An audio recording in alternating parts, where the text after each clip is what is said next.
विलिनीकरणाच्या प्रश्नावर शरद पवारांनी बोलणं टाळलं. प्रफुल्ल पटेलांच्या विलिनीकरणावरील वक्तव्यावर पवारांनी हात जोडले. राष्ट्रवादी विलिनीकरणावर शरद पवार यांची राष्ट्रवादी आता थेट 9 तारखेलाच बोलणार. रोहित पवार यांची 9 तारखेला पत्रकार परिषद. यात सर्व मुद्दे स्पष्ट करणार. तोवर विलिनीकरण मुद्द्यावर इतरांना न बोलण्याच्या सूचना. राष्ट्रवादीच्या विलिनीकरणासाठी गुजरातच्या उद्योगपतींकडून मध्यस्थी. एनडीएला पाठिंबा देण्याची अट. यावर फक्त एकमत होणं बाकी. वडेट्टीवारांचा दावा.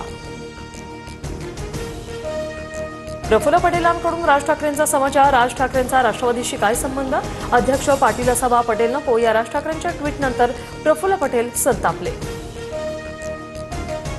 मी राष्ट्रवादीचा अध्यक्ष होणार नाही. सुनेत्रा पवारांकडे नेतृत्व सोपवण्याचा आमचा आग्रह. त्यांच्यासोबत राष्ट्रवादीला पुढे न्यायचंय. प्रफुल्ल पटेलांची भूमिका.